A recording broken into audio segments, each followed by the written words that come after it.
What's up, everybody? It's the Orange and Black Insider Bengals podcast. Hope everyone is doing well. It has been a minute.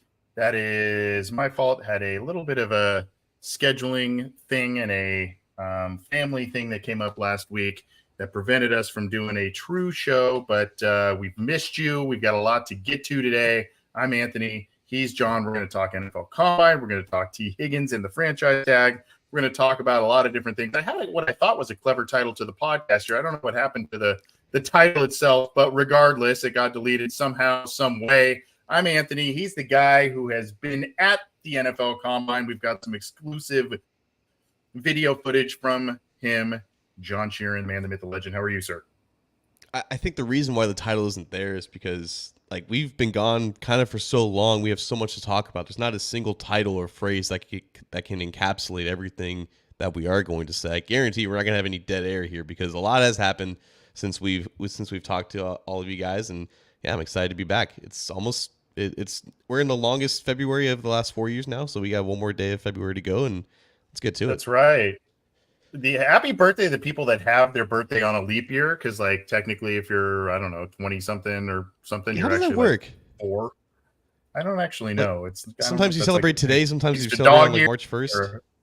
Maybe. I don't know. I don't know how that whole thing works. But if you're new here, welcome to the program. We go through a lot of different stuff. We have a little fun, and you can get this show on your favorite streaming platform for the most part. Maybe we should join the ranks of the whole Twitch deal. I don't know. We'll explore that at some point. But for now, we are on YouTube, and you can subscribe to that. Underneath John there and that Cincy Jungle icon, there is a show icon, the Orange and Black Insider. Click that. Click the subscribe button. Click the bell to be notified when we go live and when new content is available. And, of course, you got to hit the thumbs up on the video if you like what we're doing there. And then if you like the audio side, well, you can get the video side on the Cincy Jungle Facebook page, too. So go like that one.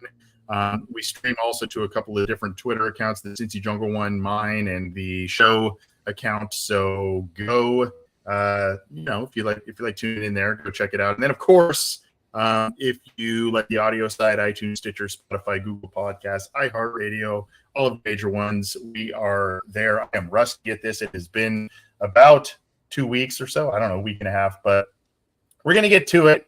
And in the meantime, go subscribe in one of those ways. We appreciate the support. All right. Well, John, the big news hit. And of course, that big news is that Tee Higgins has been labeled as the Bengals franchise player, and pretty predictable. What's not being predictable is maybe the outcome there. We're going to talk a little bit about pros and cons and where we sit on what the Bengals should do, because hell, everybody and their mother has been doing that at this point. Twitter is ablaze with all of that kind of stuff. And of course, I know you're dying. All of you out there are dying to hear what John and I have to say about this freaking thing. So, John, tell us a little bit. What did you hear, if anything, and what Duke said about this situation in Indy at the Combine? I mean, what I heard is I think what all of you guys heard. He was speaking in front of an audience, and I think he had his statement pretty well prepared. It wasn't like last year where he said, if you guys want Tee Higgins, go, tough luck, get your own, essentially F off. It wasn't essentially like that tone of voice, because the situation is slightly different now, because Tee Higgins was under contract last year.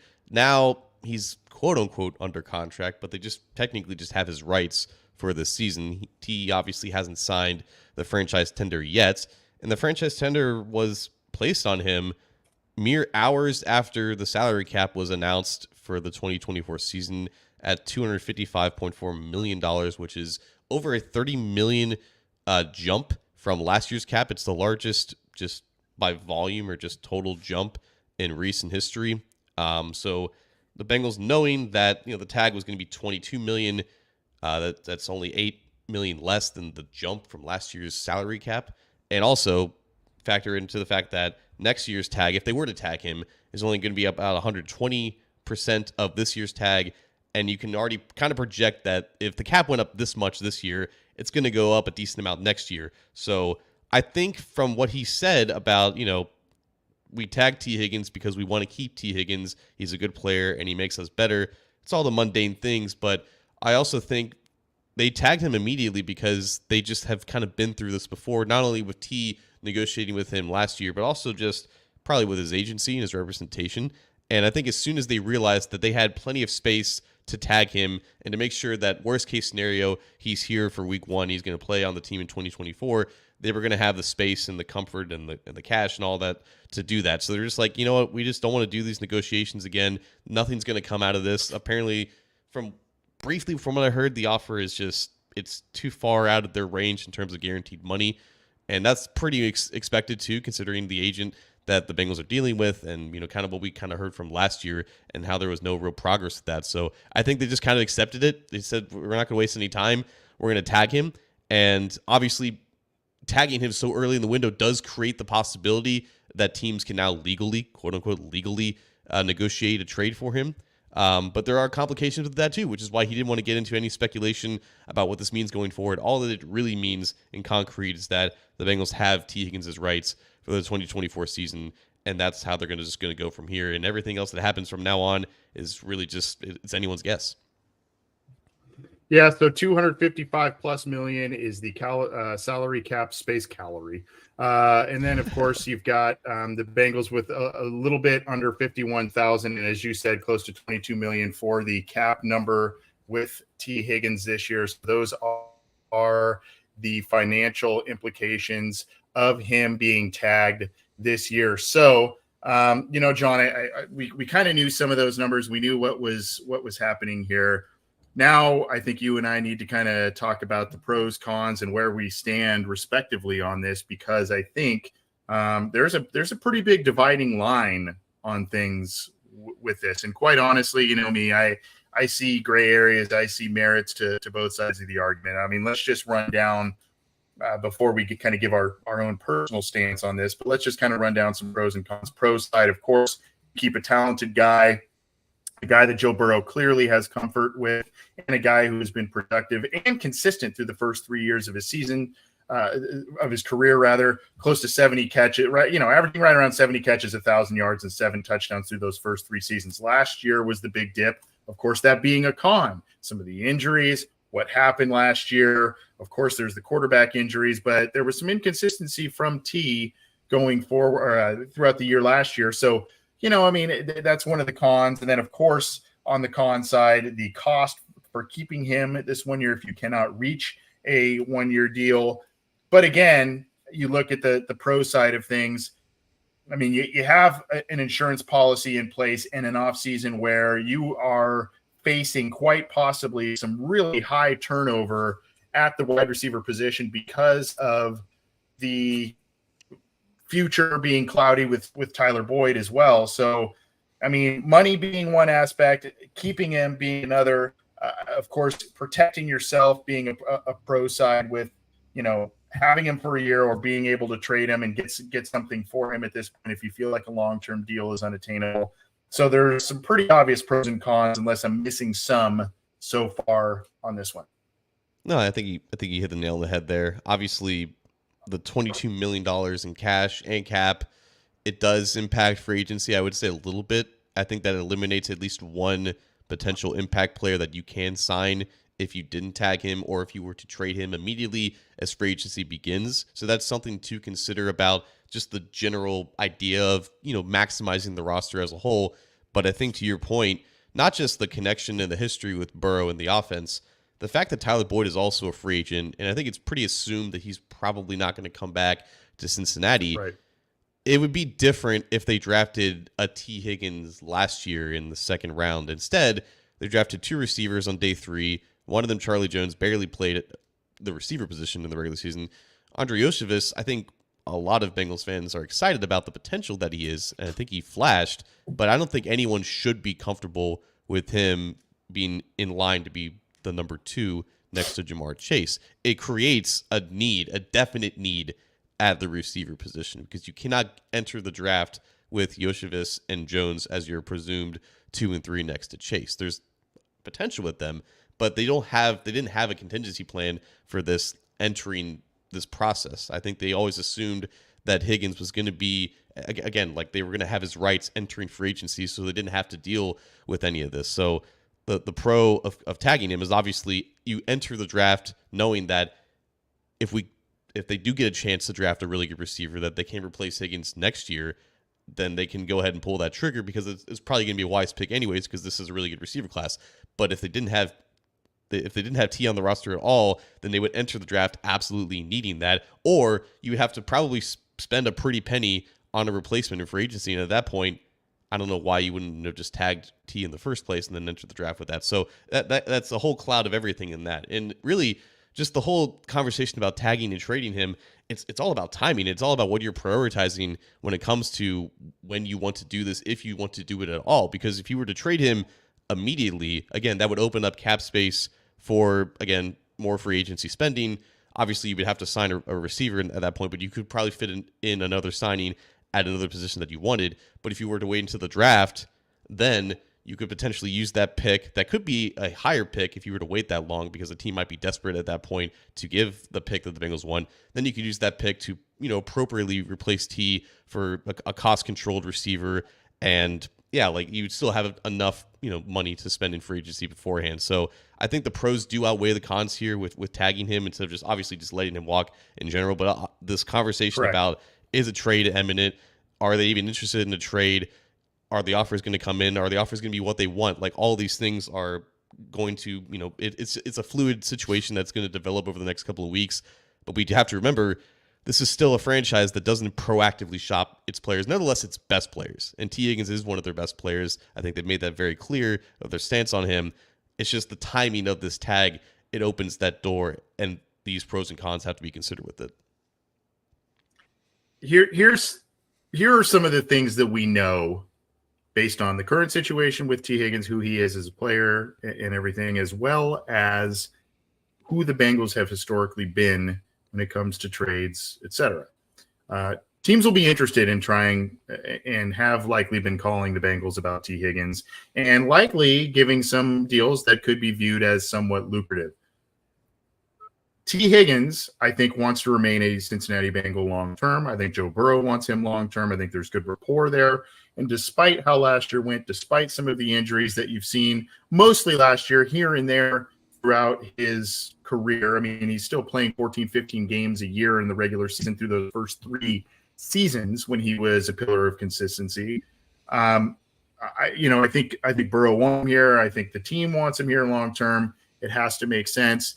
The Bengals also, when it comes time to trading a player, and one that they have, number one, placed this franchise tag or have this known high value or high regard for, they got to get a godfather type deal to ship a player like that. And so we saw it with Carson Palmer, where they were just ready to just let him sit and not play football anymore until the Raiders gave all kinds of different things for them that they could not absolutely say no to, and it was a player who refused to play for them. Now, I don't see Tee Higgins being a player, and maybe I'm just too close to the situation and everything, but I don't see Tee Higgins being of the mindset that I'm not going to play for this team if I'm going to play on the franchise tag. I think it's okay. Well, I mean, stinks. It's not what I wanted, but I will show up. I want to, and this is kind of the crux of my stance. Look, I get the money situation. I get that it handcuffs you a bit in free agency, potentially getting outside guys, maybe re-signing other players, that sort of thing. And I think the flip side of the argument is, the Bengals, one of the positions they have drafted well is wide receiver, particularly in the second round. You can say Chad and Barney Scott and Carl Pickens was a second rounder. Tee Higgins. I mean, himself. Yeah. So T wide receiver and running back in the second round have been kind of a gold mine position for the Bengals. They have done very well overall at those spots. So I can see where someone would say, well, you can just maybe draft another guy. But here's the thing, John. Does anybody remember the offseason going into the 2009 season?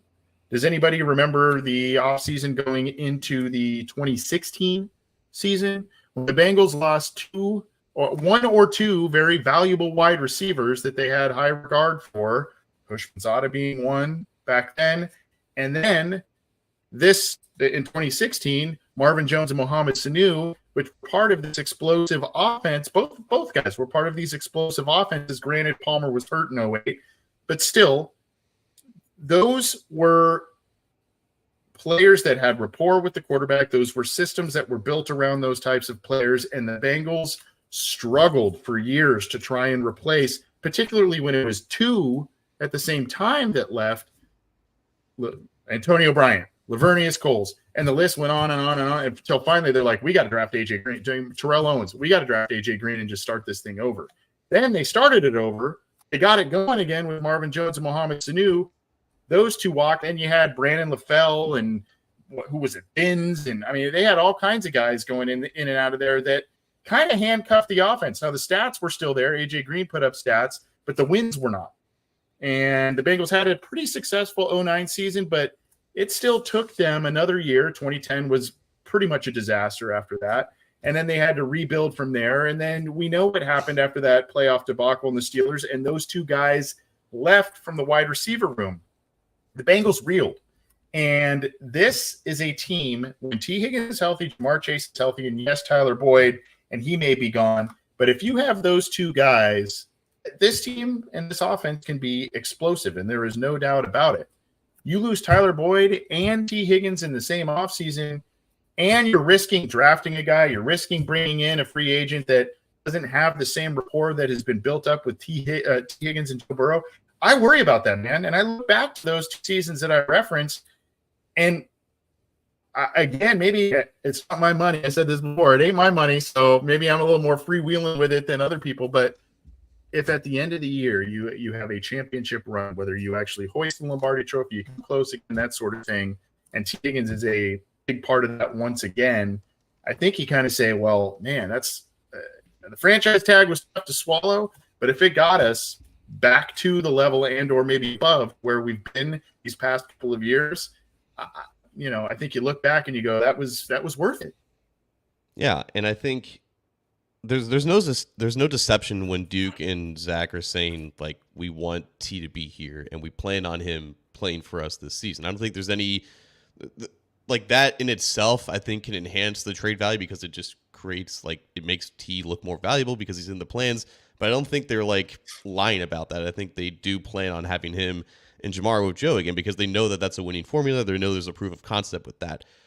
I think the situation is a little bit different, I think, compared to 2016, even though there are obviously extreme similarities with two receivers potentially leaving and just leaving AJ Green, which would be Jamar Chase in this scenario.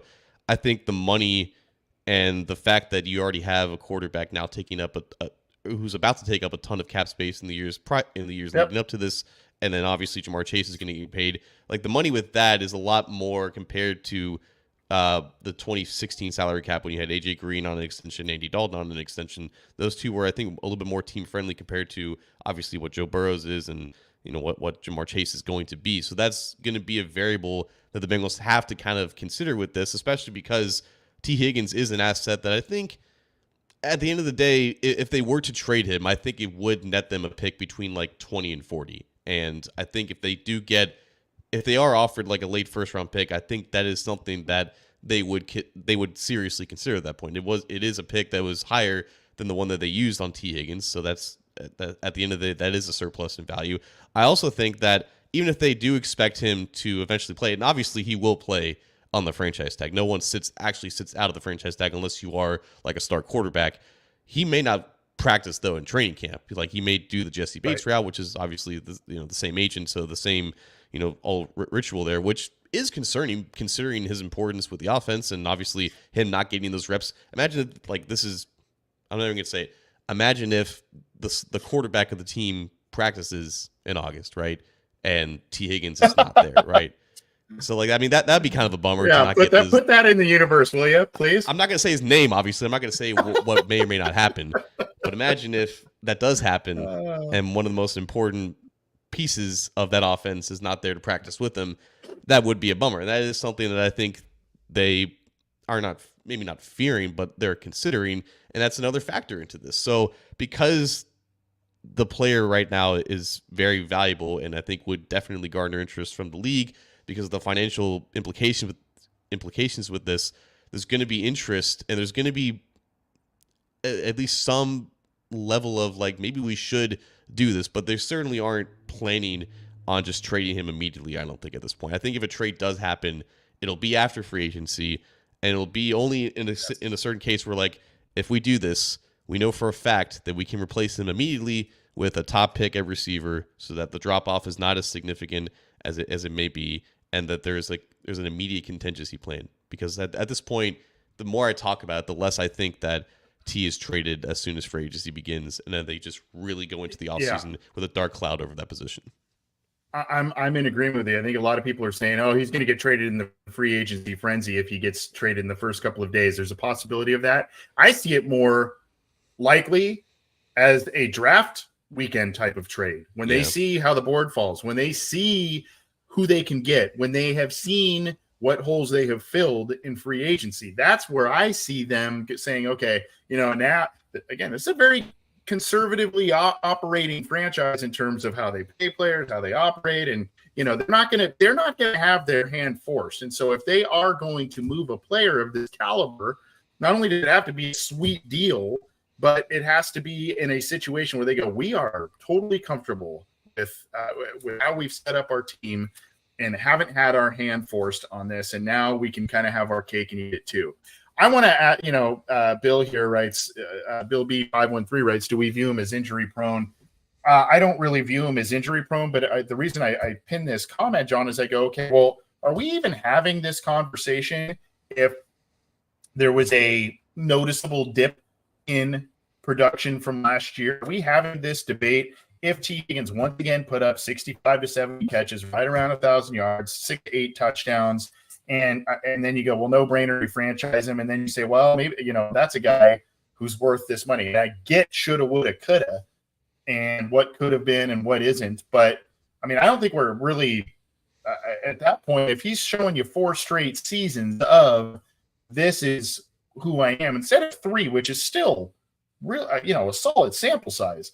If it's 4 straight seasons of that, I think we're sitting here going, fine, franchise him and let's just hang on to him for a year and let's keep it going. I think that dip brings in more into play, but I still view that as, again, based on the sample size, the outlier instead of a possible trend. Will he get nicked up throughout the year? Yeah, he'll probably, the data shows us he's probably good for 14 to 15 games in a year in the regular season, and then he'll give you some good performances in the postseason because that is who he has been. Pretty much. I think there's a difference between him being Tyler Eifert and him being Tee Higgins. So, like, I don't think you go into the season fearing that he's going to be out for an extended period of time. But at this point, the expectation is like he's got a lot of soft, tissue injuries that have kind of nagged on him for the past couple of years and have unfortunately sidelined him for a handful of weeks every single season. So, and even in the games that he has played, like there's just been some times where he's dressed and he may have started, but he didn't finish the game or he barely even played in that game.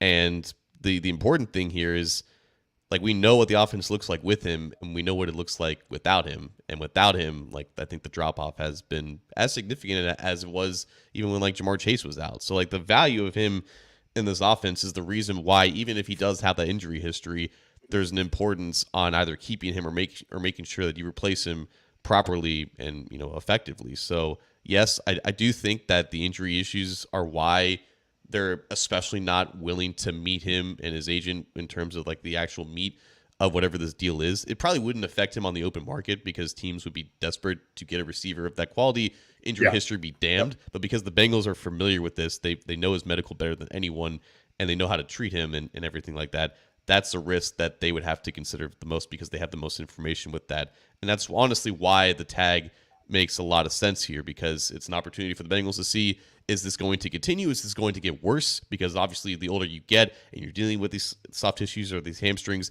they will regress as your career progresses. So like it may potentially get worse, or like maybe he balls out and at that point you really can't afford to keep him, or maybe you just tag him again. You just do this whole thing in a year. So that, I think that's an element of why the tag makes sense. And yeah, like even if he is injury prone, quote unquote, I think you could still count on him to be a significant contributor for most of the season. Yeah, and I do think, I mean, even though he picked it up towards the end of the year, and he and Browning had that great game against Minnesota and a couple other performances, it also is, there was a little bit of an on-ramp, so to speak, ramp up of Browning getting accustomed to the system switching and doing all of that, and that hurt T's numbers too a little bit. So, I mean, Burrow and him just have a rapport together. The good news is there's not really a terrible decision in one of the three pathways that they choose, whether it's long-term extension, keep him for just 1 year, or trade him.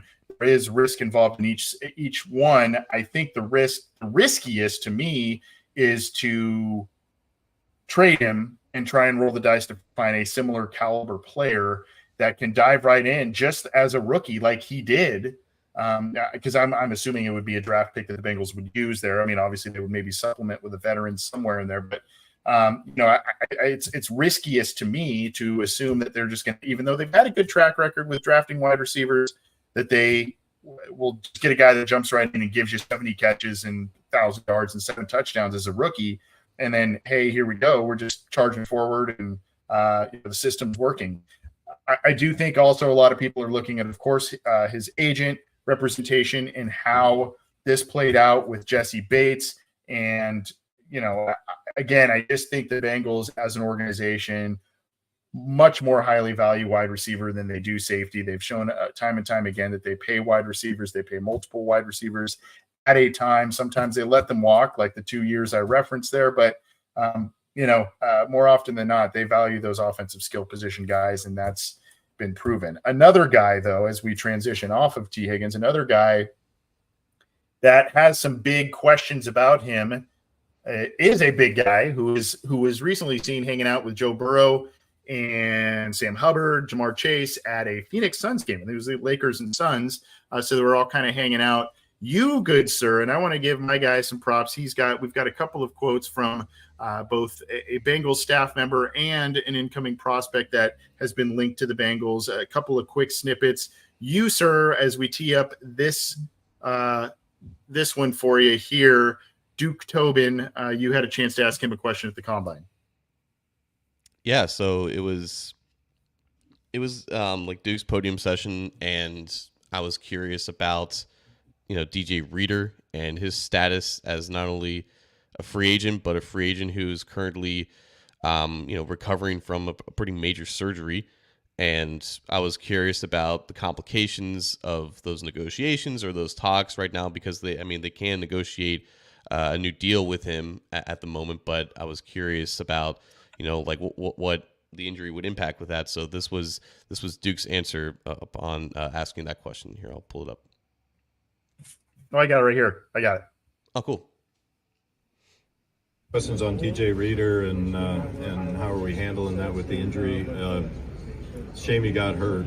He's a big piece of our defense. He's a big piece of our leadership core. A big piece of what made us a really good defense in past years. He kind of keeps the whole unit together. So yeah, are we talking to him? We are talking to him. He's in the building every day, rehabbing, trying to get himself in position to have another successful season. He's been through this injury before on the other side, so we think he's going to get through it and be just fine. But we're talking to him like we are a lot of our UFAs and seeing if there's an opportunity to get. So Some big news there. Playing the hand a little bit. Obviously, they want to be careful about it with the injury, John. But it seems as if the Bengals are still highly interested in bringing DJ Reader back in some capacity. I mean, they should, just because not only of who he is, but what they have aside from him at defensive tackle, which is practically nothing at this point aside from BJ Hill. It's an interesting decision though, considering not only the injury history, because this is like his second torn quad in 4 years. He's also going to be 30 years old this year, and that's typically the cutoff. Not just the age, but he's going into his third contract. It's an area where the Bengals have either avoided or they've lowballed guys who are entering that phase of their career, and this is the reason why I think a Reader resigning is likely in that, because unfortunately for him, like, he would probably make more on the open market this year than he did 4 years ago if he was healthy. He's not healthy. He might not be able to pass a physical. He's rehabbing as fast as he can right now at the Bengals facility until he can no longer do that in March. But like, it just sucks because this is essentially Larry Ogunjobi all over again. Like, he tried to sign a deal with the Chicago Bears in 2022 and he couldn't pass a physical and he lost down that deal. So he had to wait a few months until he could sign a deal with the Pittsburgh Steelers. I don't know if that same exact thing is going to happen to Reader, but obviously he would have a ton of interest around the league. I just don't know how much teams are going to be willing to pay, again, a 30-year-old nose tackle who's coming off of his second major injury in 4 years, an injury that typically is pretty damaging for players at that position at that age. So I think the fact that his market might unfortunately sour a bit gives the Bengals a good chance to hand him an offer that's less than what they offered him previously 4 years ago, and it gives a decent chance at a reunion. So it was encouraging at least to hear that talks are being had, and it especially helps considering that he's in the building constantly working as hard as he can to get better for 2024. Yeah, and a guy who obviously is immensely valuable, and the Bengals need to both for the future and looking ahead, they need to supplement the interior defensive line. BJ Hill has come up with some of the coolest plays we've seen and has been a pretty solid acquisition, all things considered. But like you said, things work the best with a healthy DJ Reader and a mix of BJ Hill and Larry Ogunjobi. So the Bengals need to look at resupplying things on that position group. That being said, we're going to transition a little bit to some players we're keeping an eye on this week, and you had an opportunity also to ask a pretty poignant question to he goes by Johnny Newton, right? So one of the guys who I think Bengals fans would love to have fall in their lap. We'll see if that happens. There's been a couple of these, kind of interior pass rush type of guys that every year Bengals fans clamor for, and they just don't get there. And so this is one of those guys. So do you want to tee this one up here too, John? Yeah. So Johnny Newton spoke today, Wednesday, at the Combine, as all defensive linemen were in Indy. And he really, I think one of his first questions that he answered was about growing up in Clearwater, Florida, or St. Petersburg. So he watched Warren Sapp growing up. And then he name dropped Aaron Donald, Grady Jarrett. I think Ed Oliver was even in there. But I'm like, he's missing Geno Atkins, and he's been compared to Geno Atkins by ESPN's Jordan Reed. So I asked him, how he felt about that comparison, and he had some thoughts on Geno as well. Geno Atkins is a dog. Like, everybody knows that. So just being compared to like NFL greats like that, I take it to heart for sure. Just to be mentioned in the same conversation as those guys, and I haven't even played an NFL snap yet. I think it's pretty cool. So, Geno, man, the Bengals fans got to be salivating at that comparison and that situation. How was he? Was it pretty crowded around him when you were chatting him up? I mean, I knew he was front and center. Exactly. Yeah. So I knew he was coming up at I think 10 a.m. So I was just chilling behind the crowd that was interviewing the player before. And I think him and Devondre Sweat were scheduled to speak at the same time. So I prioritized Johnny, and I guess Sweat didn't come out for another 3 hours. And at that point, I already left. So I made the right call there. Unfortunately for Sweat, he's not going to work out this weekend or I guess tomorrow, Thursday, because he had surgery on his foot. He suffered a foot injury in the middle of this past season. He played through it. He didn't really tell anyone about it, so that speaks to his toughness and his ability to even play, sub 100%. And that's a reason, Anthony, why he's considered, in my opinion, like one of the best prospects in this draft, but he's right now not a lock to go in the first round at all because of that injury history and because there's going to be some maybe lack of athleticism testing in there. But you turn on the tape with this guy, and he would absolutely test phenomenally, just like Geno Atkins did. God, that was like 14 years ago now. So, like, very similar size, stature. And we talked a lot about Kalijah Kancey last year as like the similar mold of like the undersized 3 technique. Newton happens to be 20 pounds heavier and plays like 50 pounds heavier. Like, he plays with the strength of a Geno Atkins, but he still has that burst. He still has that explosion, and that combination of power and quickness off of the ball to be a two-phase player against the run and also, pushing the pocket in the pass. He looks the most like Geno Atkins out of a prospect I've seen probably since I was really high on Sheldon Rankins, and he hasn't exactly become Geno Atkins, but like Johnny Newton looks very much like that caliber player. So if his medical is fine, I would have no issue at all with the 18th pick being him.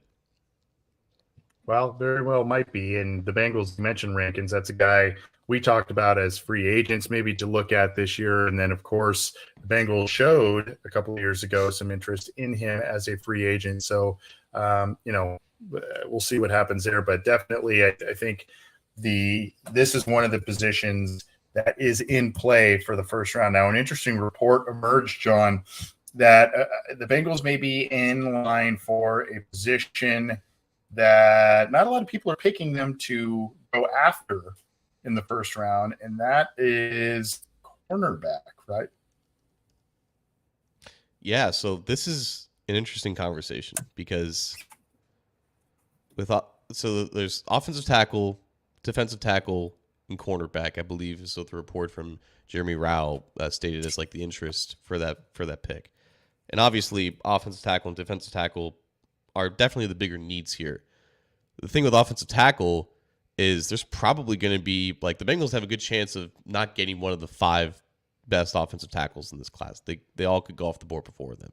So then you're in a situation where, okay, maybe we would have to go down like a grade tier to get the next best offensive tackle, or we could get one of the best defensive tackles, or in this case, one of the best cornerbacks. And I don't think cornerback is like that far-fetched of like they don't need it, because if you are to get a bona fide first-round pick at cornerback, that's more than what Cam Taylor was. That's more than what DJ Turner was. DJ Turner didn't exactly end the season on a high note. There might be some doubt about his ability to uphold being a starter on the boundary.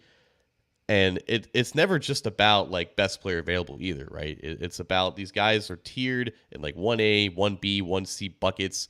And if you have a 1B cornerback and a 1C offensive tackle, that might be the difference in taking the cornerback over the tackle in that sense. So I think it makes sense as like a long-term need, and especially as a guy that could not only compete with DJ Turner, but like start ahead of him immediately. And also, like, it could just be the situation of how the draft kind of unfolds. They could be in a situation where they take the second cornerback in this class, and he could be someone that they grade within those top 20 picks. And at that point, like, I don't think it's like the most outlandish decision possible. It wouldn't be the most outlandish decision, but I think there would be a contingent potentially that would have a knee-jerk reaction immediately. For sure. When you go, interior defensive line, offensive tackle, tight end, maybe wide receiver, depending on the whole Tee Higgins situation. You go, okay, well, you've spent the last 2 years back-to-back second-round picks on guys you felt like would be your starting corner. I understand you have to look at value, and I'm a big proponent of, hey, if you're picking at 18th, and like you said, there are 5 offensive tackles off the board, you're looking at the 6th best player on your board at a respective position with the 18th overall pick. And you go, that doesn't jive to me. Right. If I'm sitting there, that just the value to me just is not there. And of course, all of this is based upon what the Bengals do or not do in free agency going forward this spring. But that's the way it makes sense to me, is when they probably have a handful of positions that they have prioritized. They do like to go best player available, not reach, but you probably have a couple of position groups where they're going, this is where we really got to hone in here. And if you're getting down to at the 18th pick, you're getting down to, a handful of guys at those priority positions being gone, that value is just not there. So, and that's where I think that this would make sense in a lot of ways, despite knee-jerk reactions probably saying otherwise if that's the route they went. Yeah, and there's a clear example with this. Like last year in the second round, I believe the report was Jordan Battle was graded higher, like slightly higher than DJ Turner, but they chose DJ Turner because they had a bigger need at cornerback. So positional impact and positional value and positional need factor into these decisions. It's not just about who's the best player on the board. We have to take him. They took Jordan Battle in the third round because he was by far their highest graded player remaining on the board, even if, they didn't have a glaring need at safety at that point. So, again, if you're in the first round, and let's just say no cornerbacks have been taken. There's a guy from Iowa, Cooper DeJean, Quinyon Mitchell. Like, both guys I think are going to be first-round players and going to be worth first-round picks. If both of those guys are there, and 5 tackles have gone off the board. Let's say Byron Mitchell, or not Byron Mitchell, Byron, who's the tackle from Texas? Murphy. Byron Murphy. Yeah. Wow. Third time's a charm. If he's gone too, and say Newton's medicals is not good, if you have your pick of the litter at cornerback, go ahead and take the cornerback at that point. You don't want to just light a draft pick on fire and take Billy Price 2.0 at offensive tackle if you're not comfortable with that. So again, the positional conversations definitely impact how these decisions are made. And I think they're on the right track with saying, we like what we have at cornerback, but I think that, they think they can do a little bit better. And at the very least, they can give DJ Turner competition and just completely solidify that position group, because I guarantee you they weren't happy with just the entire secondary as a whole last year. Well, who are some of the guys this week that you're looking at? I mean, granted, some guys come and they just interview, and other guys come and work out. Obviously, Newton being one of those guys we have an eye on here. And you said, medical have to check out and all that kind of stuff. Who are a couple of other people, now that you were specifically in Indy, that you're going, man, I really, whether it's on TV or in person, I got to keep an eye on this guy? I think a lot of eyes will be on, even before he runs, like Brock Bowers' height is going to be a huge conversation. There's rumors that he might be only 6'2", which I think would rub people the wrong way. It could potentially keep him out of that top 12 and bring him back into the conversation with the Bengals. Would the Bengals even be okay with taking a tight end that's short? I don't think it should deter him, but it's going to be a conversation.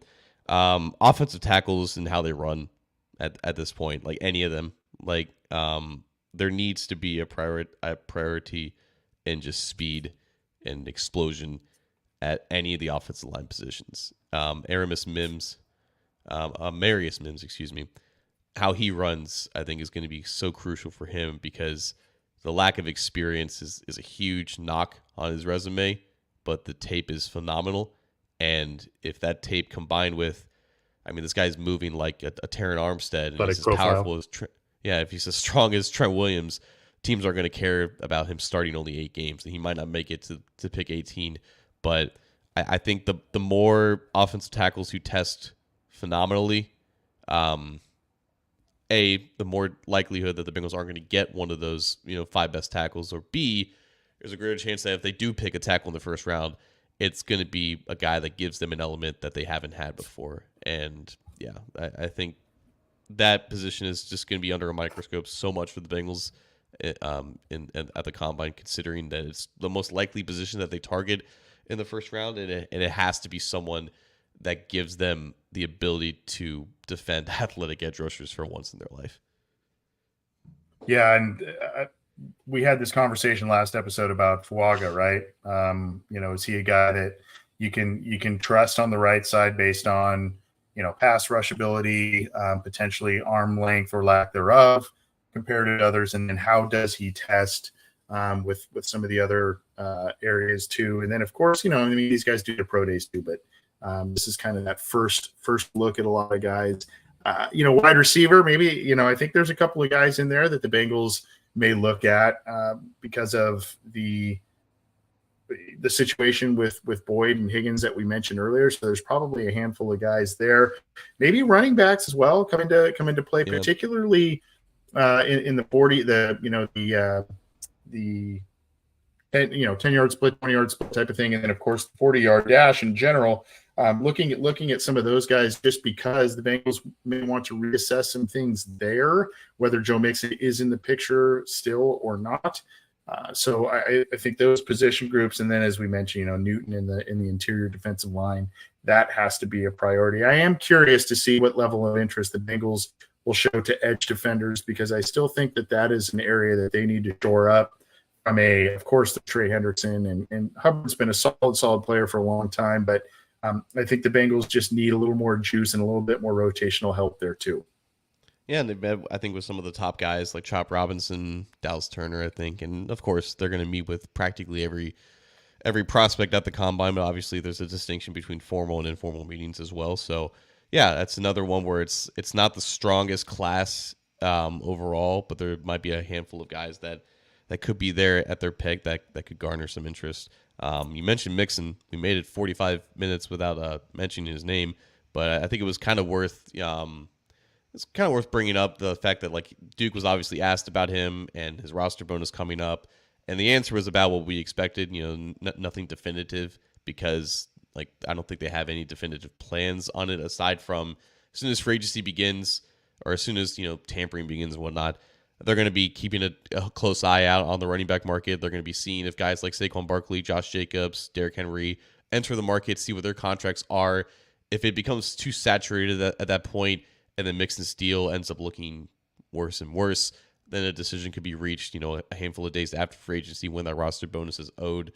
But yeah, I think at this point, if there's a situation where Mixon is on the team, and there's a situation where he's not on the team, and there's just no definitive plan yet. So I wasn't surprised by Duke saying I don't really have a comment on that at this time. Yeah. Well, let's start closing up and drop the mic and get out of here. We got through a lot in a short period of time.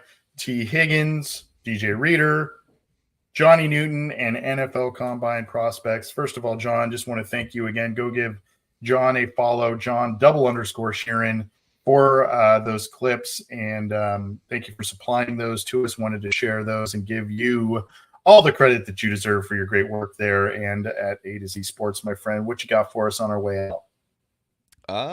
Nothing particularly. It was a really cool experience being at the combine. I think Indianapolis I haven't been in Indianapolis in a while. I think it was a couple of years since we drove up there to go to the UC Notre Dame game, but I never really realized how much of it's almost like you're going back in time 20 years. And I don't mean that in a bad way, but like all the signage and like the restaurants and like the layout of the city, it just screams 2003 to me. And I can't really explain it, but like just the certain restaurants and like the branding of these restaurants, it's weird. It's weird in a good way, where it's like it feels dated, but there's like a comfort level with it. So like it feels like it hasn't really enhanced in the past 20 years, but I think there's a reason why the combine is always in Indy. It's just it's a cool city. It's a cool spot. I think the NFL likes it. It's pretty low key compared to some of these other, NFL type cities, but getting there is not my favorite because I hate driving through Indiana. It's very windy and like they do a terrible job of constructing highways and whatnot. But Indianapolis is a cool spot, and it was cool kind of being there again. Did you get a steak? So I didn't get a steak, but I went to a steak house, not St. Elmo's. There's a steakhouse called Tony's, and Tony's was started by a former host at the Precinct, which is Jeff Ruby's restaurant. And my family has known Tony for as long as I've been alive. I think even longer than that. So I went to his Indianapolis establishment. I don't think he was there that night, so I couldn't say hi to him. But I had a nice little rigatoni dish, kind of pun there. I like that. Yeah, I think I saw some NFL personnel there, but they were all busy enjoying company, so I just let them be. Look at this from Dan the Man. This video look, man, I can't explain it. Like there's like old restaurants and like old signage that like it looks cool. It looks dated, but it looks cool in that way. I don't know if that's a diss to anyone who lives in Indianapolis, but I enjoyed it. Yeah. Well, again, I apologize. This was my fault that we didn't, and maybe we weren't even missed last week. I don't even know, but that we did not bring you a show last week. We're trying to, but with the 3 and Out guys did.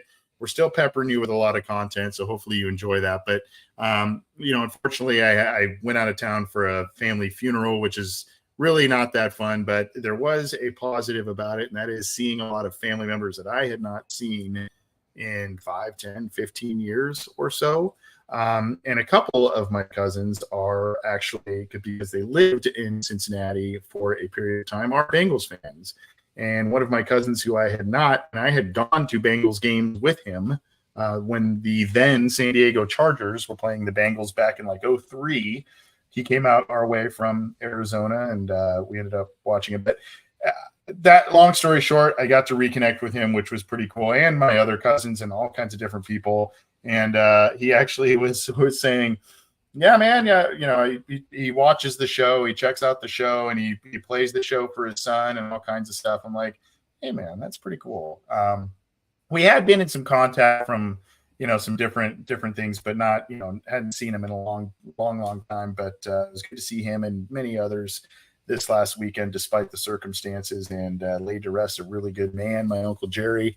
So in a negative situation came some positives, which is always a good thing. But again, with that being said, I do apologize that we did not bring you a regularly scheduled show last week, but we'll be keeping you up to date. We do have some more stuff coming from Indianapolis. Our guy Jason Garrison from 3 and Out in Cincy Jungle, he's going to be there for the weekend. Your boy's going to try and get his butt out there too. If it works out, we will see. There's also a really neat event on Sunday that we're going to get some access to, and we'll bring you some footage on that. I don't want to spill too much tea on that, but we'll get you some access to that. But thank you, everybody. Tune in through your favorite platform. Tune into the Cincy Jungle podcast channel. Subscribe to it through iTunes, Stitcher, Spotify, Amazon Music, iHeartRadio, any of those.